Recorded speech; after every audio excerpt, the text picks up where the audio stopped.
Heute Morgen, ich möchte über die einschneidende Moment reden, ein göttlicher Wendepunkt. Und ich möchte anfangen von Daniel Kapitel 2, Vers 21, wo steht geschrieben, Gott, ändert Zeiten und Fristen. Er setzt Könige ab und setzt Könige ein. Er gibt den Weisen Weisheit und Erkenntnis den Einsichtigen. So, es gibt auch eine Wahl in Amerika im November. Wir beten einfach Gottes Wille. Und, aber hier steht geschrieben, dass Gott gibt Weisheit zu den Weisen. Und vielleicht für die, ich weiß nicht, für die Kommunisten, das ist unfair. Warum gibst du Weisheit schon zu den Weisen? Gib Weisheit zu den bisschen im Mangel. Aber für Gott er gibt keine Perle zu den Schweinen. Gott ist ein guter Investor. Er wird keine Investition in eine schlechte Firma. Er gibt nur Weisheit zu den Weisen. Und Weisheit fängt von der Frucht des Herrn. Und er schenkt Erkenntnis zu denjenigen mit Einsicht haben, weil er weiß, dass diese Leute sind vertrauenswürdig. Es ist nicht umsonst, wenn er Erkenntnis zu Leuten mit Einsicht geben. Und deswegen die prophetische Salbung ist ein Muss. Es ist für uns alle, wir müssen eine prophetische Einsicht haben. Und ich bin erstaunt, wie gut ist meine deutsche Geschwister, wenn es geht um Zeit. Wow, haargenau heute, ich glaube, dieser Timer, no? Ich muss auch das schauen um der Zeit. Und es ist wirklich haargenau, wenn wir sagen, wir fangen um 10 Uhr Punkt, dann ist es 10 Uhr. Halleluja. Aber ich hoffe, dass wir werden auch solche Einsicht oder diese Schärfe in die geistliche Zeit. Und wenn ihr die Nachricht schaut, überall, global, überall, es gibt etwas, das kocht, das kommt zu einem hohen Punkt. Es gibt etwas, das passiert in die geistliche Realm, in die globale Situationen, überall. Es gibt Unruhe, es gibt Explosion, es gibt Vulkan. Und natürlich ist diese Covid-19, diese Pandemie, hat wirklich Dinge verändert. Und deswegen, ich werde heute Morgen über einen Wasserscheidemoment erzählen. Das Watershed, okay, danke, das ist von, ja bitte, geht zu diesem Bild, das ist von dem Internet. Es gibt eine europäische Wasserscheide, 785 Meter. So, ein Wasserscheide ist ein hoher Punkt, wo wenn das Wasser fällt, das Wasser geht entweder links oder rechts. Es ist ein Entweder oder. So, das ist, was ist unser Thema heute, diese Wasserscheide oder auf Englisch Watershed. Wenn jemand sagt, es ist ein Watershed-Event, das heißt, es ist ein Ereignis, wo wirklich Dinge verändert ist, radikal, dramatisch oder ein Game Changer, wie ein Wendepunkt. Und ich möchte die Definition auch, es ist auch Gott sei Dank für Google. Watershed, an event or period that is important because it represents a big change in how people do or think about something. Ein Ereignis oder eine Periode, die wichtig ist, weil sie eine große Veränderung in der Art und Weise darstellt, wie Menschen etwas tun oder denken. Und wenn ich das noch nicht bemerkt habe, unsere Sitzplätze ist ganz anders jetzt, nicht wie früher, weil jetzt Dinge sind einfach verändert. Wie kann man das vorstellen, dass jetzt dieses ein Muss zu tragen? Dinge hat verändert. Unsere Gedanken, unsere Verhalten ist Gedanken.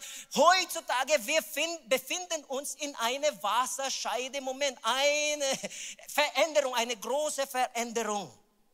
Und in historische gedacht, es gibt auch diese industrielle Revolution. Damals, sie haben mit Kutsche, mit Pferd gefahren. Heute, Gott sei Dank, für Daimler. Okay, was noch? Alle diese deutschen Autos. Halleluja. Dinge ist verändert. Okay? Und wir haben auch jetzt die digitale Revolution. Damals, ich habe noch sogar erlebt, Telegram. In 2 Wochen werde ich 53 Jahre alt. So ich habe Dinge erlebt, wo wir haben noch diese Kohlenpapier zu kopieren. Alright, Kohlenpapier. Und dann wird wir sagen, you are like a broken record. Du bist jetzt eine kaputte Schallplatte, oder? Ja, ich weiß nicht, ob die Millennial kann das verstehen, ja, weil damals, wir haben noch diese Schallplatte, wenn es gibt eine Kratz, dann das kommt immer wieder. Aber heute ist alles digital. Sie verstehen das nicht. Verstehen, was ich meine? Es gibt einfach eine Veränderung, eine dramatische Veränderung. Und heute, wir sehen auch künstliche Intelligenz. No? Mein Auto hat dieses Autopilot-Parksystem. No? Aber ich benutze das kaum, weil ich bin ein Mann und mein Ego, das Stolz das verletzt mein Ego. Ich kann mein Auto parken. Okay. Aber Gott sei Dank für die Technologie. Es gibt eine Technologie, ist da. Aber wir erwarten irgendwann, unsere Autos wird allein selbst fahren. Sogar ist es schon in Testphase. Okay? So, das wird Dinge verändern. Unsere Gedanken, unsere Verhalten, wie wir leben, wie wir Dinge mit umgehen. Es gibt einfach eine Wasserscheide, einen Wendepunkt, ein entscheidender, einschneidender Moment. Es ist einfach Tag und Nacht. Es ist anders jetzt, von analog zu digital. Es ist anders. Halleluja. Als biblisches Beispiel, als die Israeliten Passafest erlebt haben, das war eine radikale Veränderung. Sie waren Sklaven ist das 430 Jahre? Wo sind die Theologen manchmal? 430 Jahre, die waren Sklaven in Ägypten und dann aber nach dem Passafest, sie sind eine freie Nation. Wow, das ist ein entscheidender Moment, ein einschneidender Moment, als David eine Offenbarung bekommen hat, als er die Bundeslade zurückgeholt hat. Er hat einfach ein Zelt dargestellt und dann alle 12 Stämme würde eingeladen. Sie können Lobpreis und Anbetung 24 Stunden am Tag feiern. Nicht wie in der Zeit von Mose, dass nur ein Mann einmal im Jahr, der Hohepriester darf in die Heilige zu gehen. Und er hat sogar eine Zeil in sein Fuß und ein Glöckchen, wenn es gibt noch ein Lärm, dann das heißt, er lebt noch. Aber wenn es ist so still, wenn es ist so ruhig, dann das heißt, der Priester ist tot und sie müssen dann den Priester einfach zurückziehen. No? Und dann manchmal, wenn ich gehe zur Gemeinde, zu anderen Kirche, die sind so still. Manchmal, ich denke, der Herr, vielleicht möchte sie einfach... So. Aber diese Gemeinde ist Leben. Okay, es gibt noch Lärm. Aber das war eine Veränderung. Okay, Gott war unsichtbar. Gott, Jehova, war der große, allmächtige Gott. Und dann kommt Jesus, ein Zimmermann. Er sagte, wenn du mich siehst, du siehst den Vater. Boah, sie waren platt, als sie das gehört haben. Was hast du gesagt? Ja, wenn du mich siehst, du siehst den Vater. Ich und der Vater sind eins. Jesus hat die unsichtbare Gott sichtbar gemacht durch sein Leben. Gott ist jetzt sichtbar. Wow, das war ein entscheidender Moment. Das war eine Wasserscheide. Wirklich eine radikale, dramatische Veränderung. Jetzt ist Gott sichtbar. Und sie konnte sogar nicht Gottes Namen nennen, ohne zittern. Sie fasten, es gibt Asche, weil du sollst nicht den Namen Gottes umsonst nutzen. Wir wissen schon, das sind die 10 Gebote. Und dann Jesus kommt. 31 Zimmermann, er sagte, Gott, mein Vater. Boah, sie konnte das nicht verstehen. Was meinst du? Gott ist mein Vater. Und sie möchte Jesus steinigen, weil er hat Gott als Vater genannt. Das war wirklich ein Wasserscheide, das war wirklich eine dramatische, radikale Veränderung. In Golgotha, natürlich, als Jesus am Kreuz gestorben ist, das war wieder ein historisches Ereignis. Das war ein ganz neues Kapitel. Himmel ist offen. Es gibt ein neuer und lebendiger Weg zu Gottes Gegenwart. Halleluja, seid ihr noch wach? Das war deswegen in dem Kalender, es gibt die vor Christus, nach Christus, auf Englisch BC, before Christ, Anno Domini, after death. Kalender ist sogar getrennt durch das Golgotha. Es ist ein Wasserscheide-Moment. Das ist wirklich ein hoher Punkt, eine hohe Level. Und in Petrus hat eine Vision, ein Tuch mit unreinen Tieren. Und Jesus sagt, töte und esse. Und er sagt, ich bin koscher, ich bin Jude, ich esse keine unreine Fleisch und unreine Tiere. Und dann Jesus sagt, was ich gereinigt habe, du sollst nicht unrein nennen. Das heißt, das Evangelium ist nicht nur für die Juden, sondern auch für die Nichtjuden. Und er ist zu das Haus von Cornelius gegangen. Das ist ein Wasserscheide-Moment, das ist ein Watershed-Event. Das hat Dinge wirklich radikal verändert. Und ich möchte euch sagen, das ist, was ich spüre im Geist. Das ist, was ich sehe im Geist. Wie geht zu diesem hohen Punkt eine Wasserscheide, wo das Wasser kann links oder rechts gehen.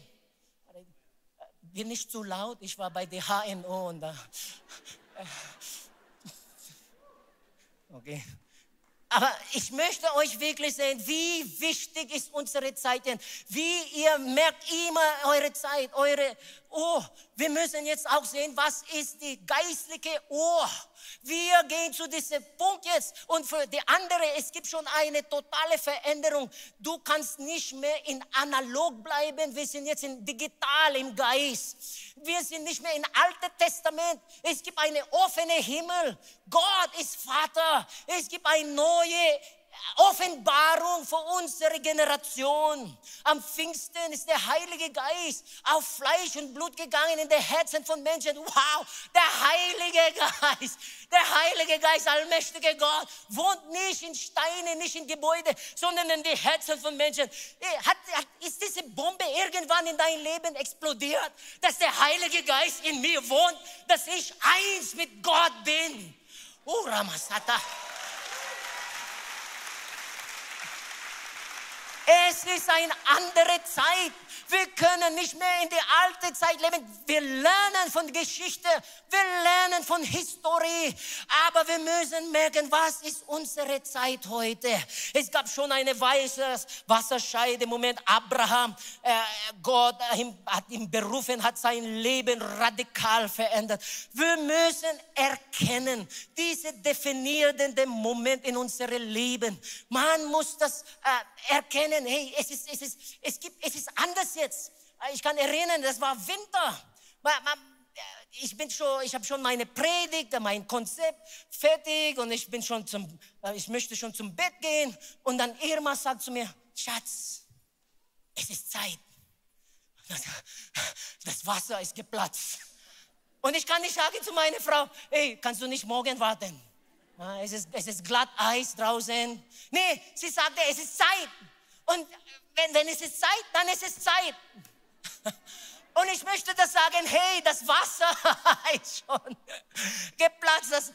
Es ist Zeit, es gibt etwas, wir brauchen mit dem Heiligen Geist mitzugehen. Rebekka, als sie gehört hat, Isaak sagte ich zu dem älteren Sohn, Esau, ja, und dann kocht mir meine Lieblingsgericht und dann ich werde dich segnen. Aber die Frau Rebekka hat das gehört und sie sagte, hey, das war nicht, was ich gehört habe, als ich schwanger war.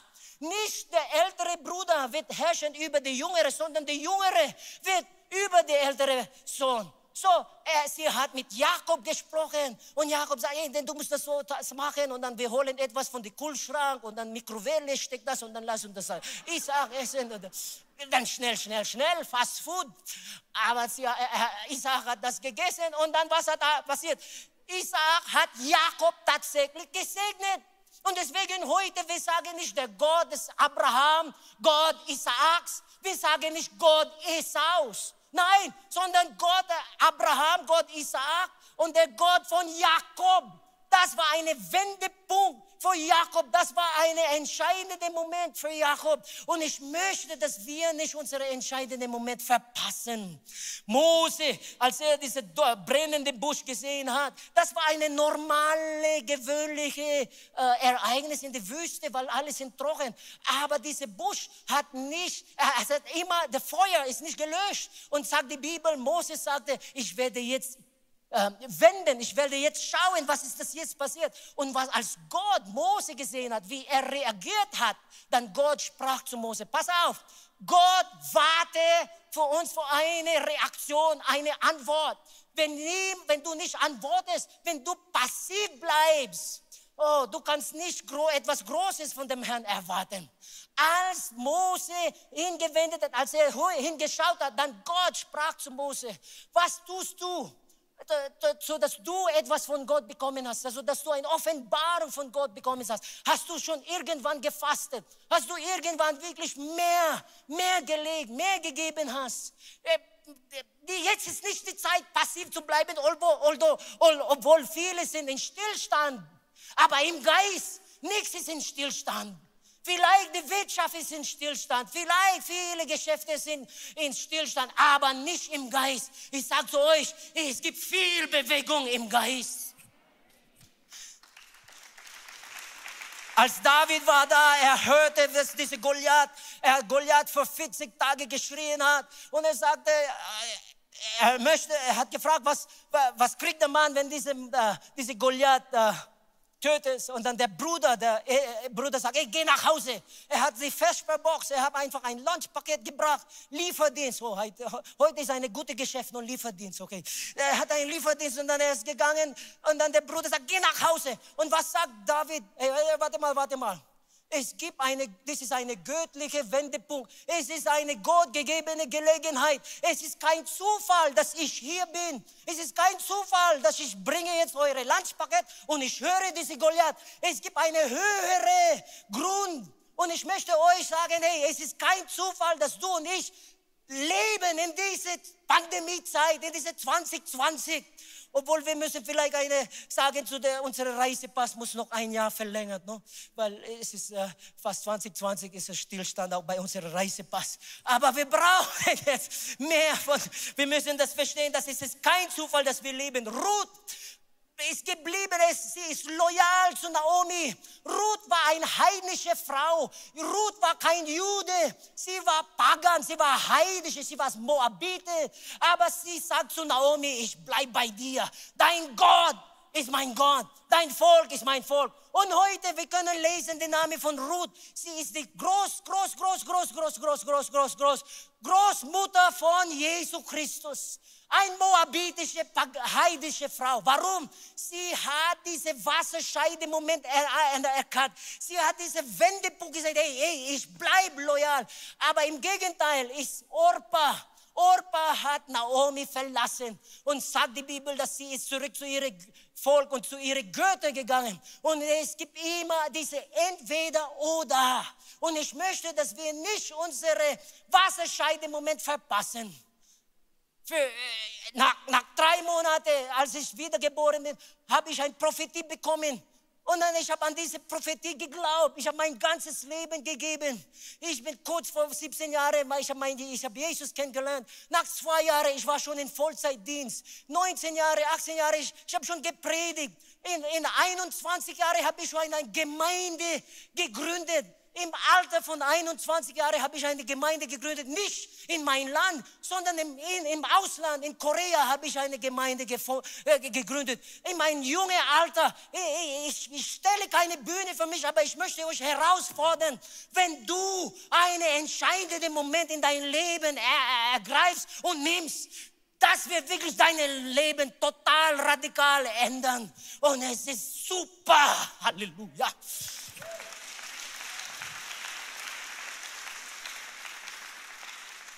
Jabez schreit zu Gott, segne mich.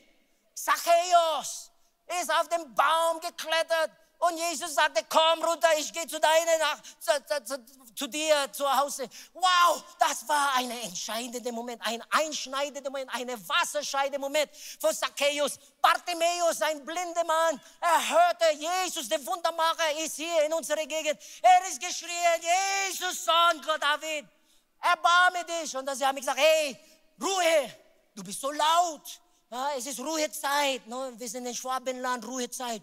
Und dann er ist geschrien, lauter, Jesus, Sohn Davids, Messias, erbarme dich. Und dann der Jesus sagt, wer ist das Mann? Ruf ihn.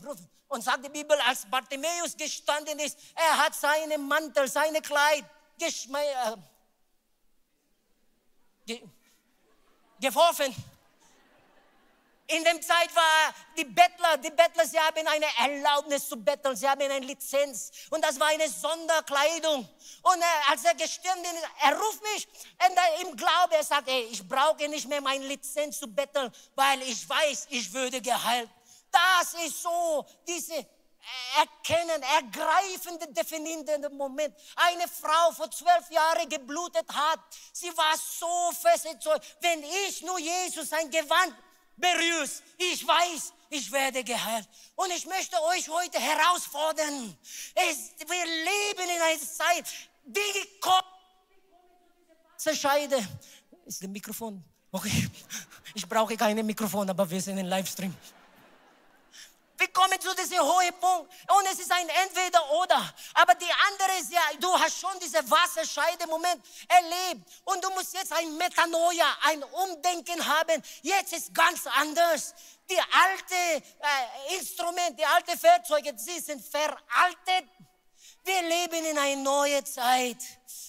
Halleluja, Saul war auf diesem Weg nach Damaskus. Manchmal diese Wasserscheide-Moment, dieser entscheidende Moment, Wendepunkt. Es geht um Leben und Tod. Es geht um Leben und Tod. Rahab, eine Prostituierte, hat die Spionen versteckt. Und wegen das, sie hat ihre ganze Familie gerettet. Esther ist vor der König gestanden und Mordecai sagte, hey, es ist ein entscheidender Moment, es ist ein Wendepunkt. Du kannst das nicht verpassen, du darfst es nicht verpassen. Geh zu dem König. Und das ist so, dass sie ist vor dem König gestanden, sie hat die ganze Nation gerettet. Daniel nach 70 Jahren oder an dem 70 Jahren hat er gebetet für die Befreiung von der babylonischen Gefangenschaft. Nehemia, für 53 Tage hat er die Mauer wiederhergestellt, was die ganze Nation vor 73 Jahren nicht schaffen können, hat Nehemia in 53 Tagen geschafft. Das ist, was die Salbung tun kann. Er kann eine schnelle, eine Beschleunigung verursachen in unserem Leben. Halleluja. Seid ihr noch dabei?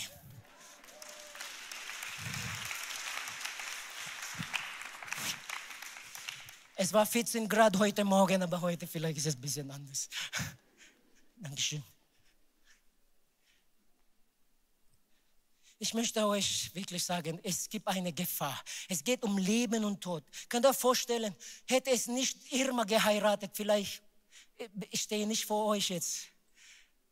Als ich in Korea war, nach 7 Monaten von null, habe ich eine Gemeinde gegründet. Und dann am 9. Monat, Gott sagt zu mir, deine Zeit hier in Korea ist beendet. Du hast schon dein Mandat, deine Mission erfüllt. Ich schicke dir nach Deutschland. Ich hatte keine Ahnung. Und er sagte Stuttgart. Und das war für mich ein entscheidender Moment. Das war für mich ein Wendepunkt. Soll ich Ja oder Nein sagen? Und ich habe wirklich gesagt, hey, ich bin schon gewohnt hier. Ich habe so viel investiert hier in Korea. Ich bin okay hier. Ich kann hier meine Rente verbringen. Aber der sagt, nee, geh nach Deutschland, geh nach Stuttgart. Er hat sogar den Namen Peter Wenz gegeben. Und ich bin hier gekommen. Gott sei Dank habe ich Ja gesagt. Gott sei Dank, ich habe Ja gesagt, sonst ich werde nicht euch heute kennenlernen.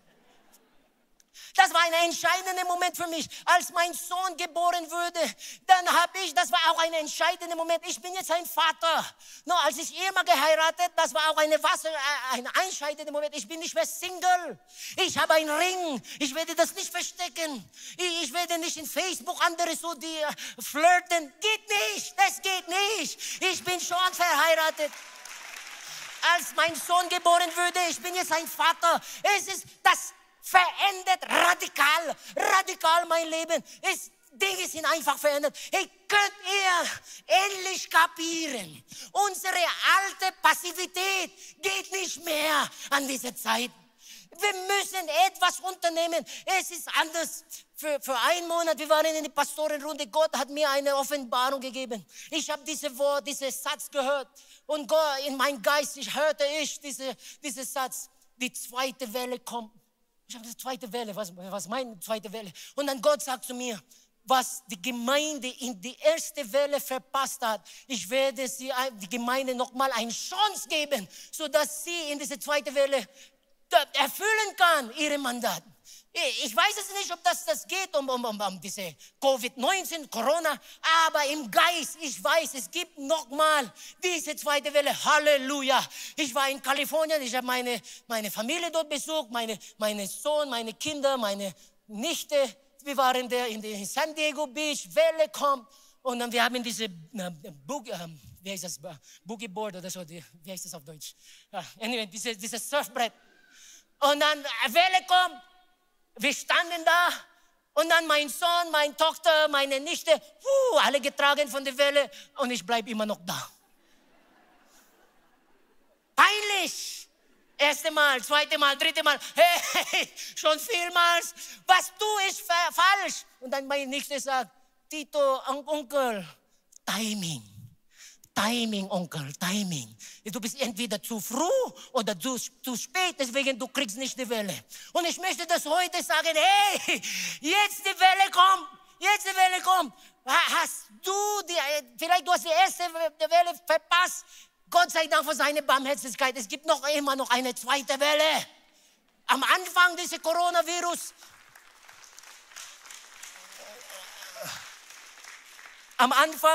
jemand hat zu mir gesagt, Pastor, kannst du bitte diese Frau anrufen? Eine chinesische Frau, Student in Heidelberg. Und sie hat Coronavirus bekommen. Das war in die frühere Zeit wirklich was schlimm. Sie hat die Krankenhaus angerufen, die Krankenwagen ist gekommen und Krankenwagen wollte sie nicht nehmen. Einfach da gelassen und sie fühlt so allein. Und ich habe sie angerufen. Sie hat null Ahnung von Jesus Christus. Aber weil sie krank war und sie fühlt sich so verlassen, sie war sehr offen. Ich konnte diese Frau zu dem Herrn führen. Und sie hat ihr Leben zu dem Herrn gegeben. Und jetzt sie ist geheilt.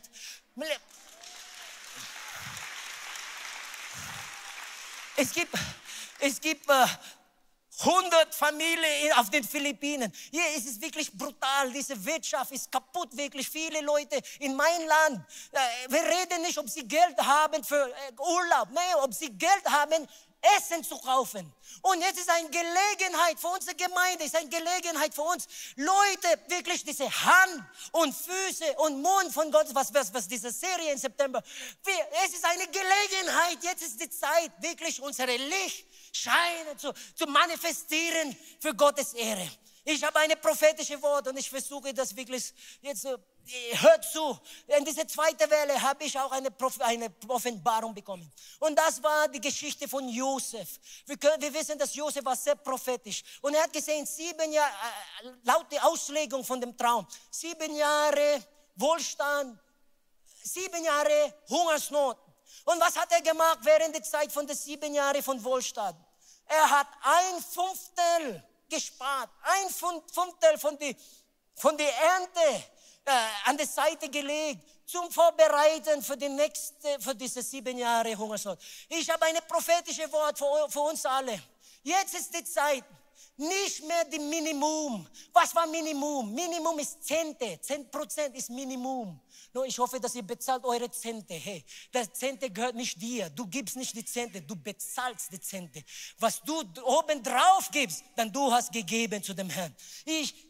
Das war nicht nur 10%, sondern 20%. Ich rede nicht eigentlich von Geld hier, sondern alles, was du gemacht hast in der alten Zeit, was Minimum war, jetzt ist angefordert, verdoppelt. Ich rede nicht von einem gesetzlichen Geist, es ist nicht gesetzlich, sondern ich möchte euch sehen, wie ernst die Lage ist. Wann war das letzte Mal, dass du Gottes Gegenwart erlebt hast? Wann war das letzte Mal, dass Gottes Gegenwart war real?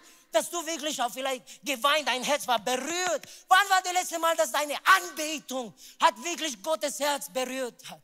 Wenn das ist schon lange her, ich sage zu euch, jetzt ist die Gelegenheit da, wieder zu dem Herrn zu gehen. Hey, du redest nicht von den Umständen hier. Könnt ihr erinnern, Josef war im Gefängnis, steht geschrieben in der Bibel, Gott war mit Josef. Gott war mit Josef. als Samuel ein Kind war, das war in der Zeit von Eli und steht geschrieben, es gibt keine Offenbarung in der Zeit. Aber trotzdem hat Samuel Gottes Stimme gehört. Es geht um Gottes Gegenwart. Moses sagte, ich habe kein Interesse mit dem verheißenen Land, wenn deine Gegenwart nicht mit uns geht. Es ist mir egal, diese materiellen Dinge. Was ist für mich wichtig, ist Gottes Gegenwart.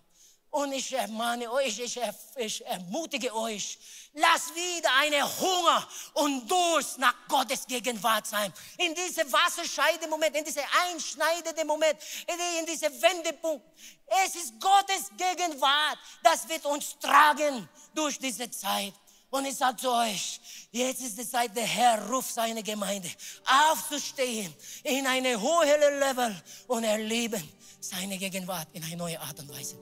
Hast du schon irgendwann in deinem Leben Gottes Gegenwart erlebt? Vielleicht du kennst nicht Jesus. Vielleicht Jesus ist nur eine Idee oder eine Charakter, eine historische Figur. Aber du hast keine persönliche Beziehung mit Jesus. Heute, er klopft in dein Herz. Und du hast deine freie Wille. Du kannst Ja oder Nein sagen. Ich ermutige dich, Ja zu sagen. Können wir alle aufstehen? Ich bitte euch aufzustehen. Jesus klopft an dein Herz. Wenn du Jesus noch nicht kennengelernt hast, lass heute eine entscheidende Wendepunkt, ein Game Changer, ein Watershed Event in dein persönliches Leben. Wie ich für 36 Jahre her gemacht habe, ich ermutige euch, eure Leben zu dem Herrn zu geben. Jesus sagte, wenn du mich vor Menschen, wenn du keine Scham, wenn du meinen Namen aussprechen, wenn du mich vor Menschen anerkennen, ich werde dich vor meinem Vater anerkennen. Meine Herausforderung, bist du mutig genug zu sagen, ja, ich nehme diese einschneidenden Momente in mein Leben. Ich sage Ja zu dem Herrn. Ich werde ihm mein Leben weihen.